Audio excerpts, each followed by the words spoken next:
अस्सलाम वालेकुम। आज एक बहुत ही सेंसिटिव इशू की तरफ मैं बात करने जा रहा हूँ और वो रिलेटेड है हमारे यंग ग्रेजुएट्स के बारे में और यंग डेंटिस्ट के बारे में कि why there is so much joblessness among the dental graduates और the young dentists right now. तो जैसा कि आपको पता है कि पहले डेंटल कॉलेजेस या डेंटल इंस्टीट्यूट्स जो कि डिग्री अवॉर्डिंग थे वो बहुत कम थे तादाद में, और फिर वक्त के साथ साथ PMDC has started to give permission to a lot of colleges to award the BDS program और the dental graduate degree। तो अब जो इस वक्त करंट सिचुएशन है उसमें there are 48 PMDC recognized dental colleges। तो 48 ऐसे कॉलेजेस हैं, ऐसी इंस्टीट्यूट्स हैं जो कि एनुअली BDS की degree with the permission of Pakistan medical and dental council वो उसको अवार्ड करते हैं।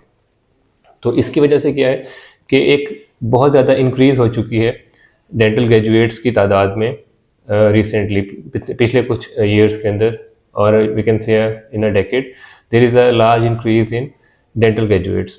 और एनुअली इस वक्त 3000 के करीब जो यंग लॉट है वो डेंटल ग्रेजुएट्स की पास आउट करके फील्ड में आ रही है, और उन्हें जॉब अपॉर्चुनिटीज़ भी रिक्वायर्ड हैं, उन्हें क्लिनिक्स भी ज़ाहिर है बनाने का है, और वो अपने जो भी उन्होंने स्किल्स इसमें इन्हेंस की हैं, सीखी हैं, जो उन्होंने स्टडी किया है वो उसको उनको अपॉर्चुनिटी उनको चाहिए कि वो किस तरीके से उसको जनरल पब्लिक में भी ट्रांसमिट कर सकें और अपने भी वो फैमिली को सपोर्ट कर सकें और अपने आप को सपोर्ट कर सकें, अपना लाइफस्टाइल बेहतर कर सकें।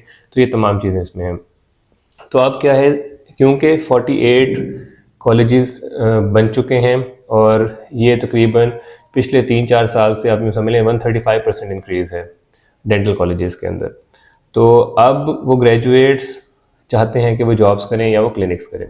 तो जब जॉब की तरफ जाते हैं तो अनएम्प्लॉयमेंट है, जॉब अपॉर्चुनिटीज़ ना गवर्नमेंट प्रोवाइड करती है, ना फेडरल गवर्नमेंट कर रही है, ना प्रोविंशियल कर रही है, और ना ही प्राइवेट कॉलेजेस उस तरीके से उनको ऑफर कर रहे हैं या प्राइवेट जो हॉस्पिटल्स उनको उस तरीके से ऑफर कर रहे हैं।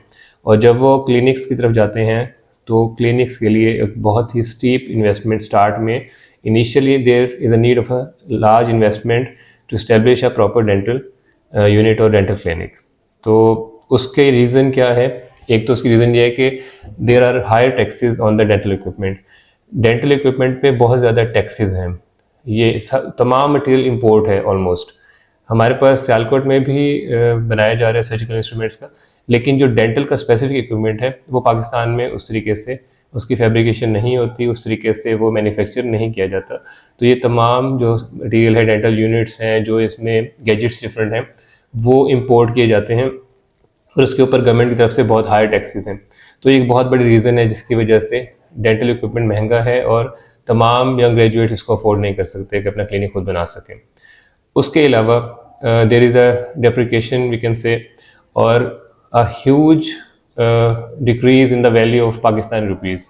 तो जब पाकिस्तान रुपीज़ की वैल्यू कम हो जाएगी तो तमाम जो भी आपका इक्विपमेंट है वो डॉलर्स में इंपोर्ट होता है, या डॉलर्स में नहीं है तो वो पाउंड्स में हो रहा है। तो उसकी वजह से एनुअली वी कैन से और monthly there is a huge increase in the amount of money needed to establish the dental clinic. तो ये भी एक बहुत बड़ी रीज़न है इसमें। और इसके अलावा जो सबसे बड़ी रीज़न है पाकिस्तान में वो है अनलाइसेंस्ड डेंटल प्रैक्टिशनर्स की।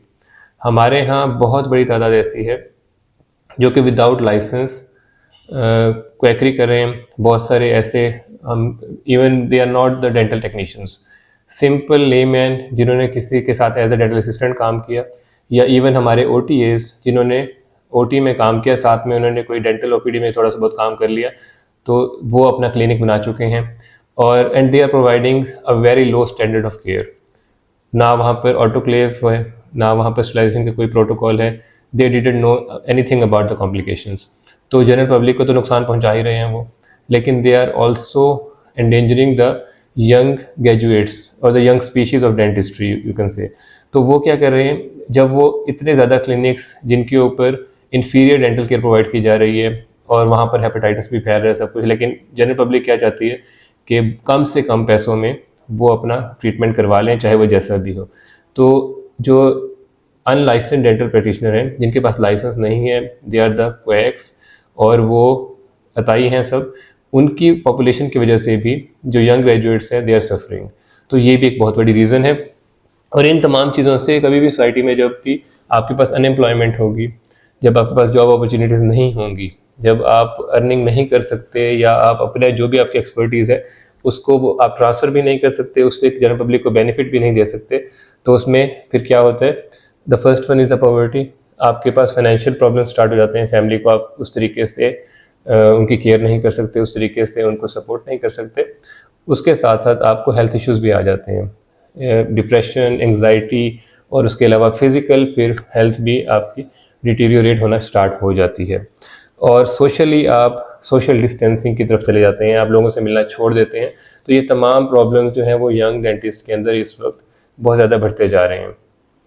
अब हमने देखना क्या है कि इसकी पोटेंशियल सॉल्यूशंस क्या हैं। तो अब हम ये जो मैंने पहली वीडियो बनाई है इसमें हमने इन चीज़ों को थोड़ा डिस्कस कर लिया कि क्या प्रॉब्लम्स क्या आ रहे हैं। तो इमीडिएटली इसके बाद मैं नेक्स्ट वीडियो भी बनाकर उसको अपलोड भी करूँगा। तो उसमें हम ये देखेंगे कि जो जो प्रॉब्लम्स थे उनको हमने किस तरीके से उनकी सलूशन हमने देखनी है कि क्या सलूशन उनकी हो सकती है। तो ये वीडियो आप देखें और इन प्रॉब्लम्स को समझें और शेयर भी कीजिए ताकि गवर्नमेंट लेवल पर भी और जो जो अरबाब इख्तियार हैं जहाँ तक ये आवाज़ पहुँचनी चाहिए वहाँ तक पहुँचे ज़रूर। और फिर हम इसके सॉल्यूशंस को भी देख लेते हैं। चैनल को सब्सक्राइब कर लीजिएगा ताकि नेक्स्ट वीडियोस फिर आप तक नोटिफिकेशंस पहुँचते रहें उसकी। Thank you very much.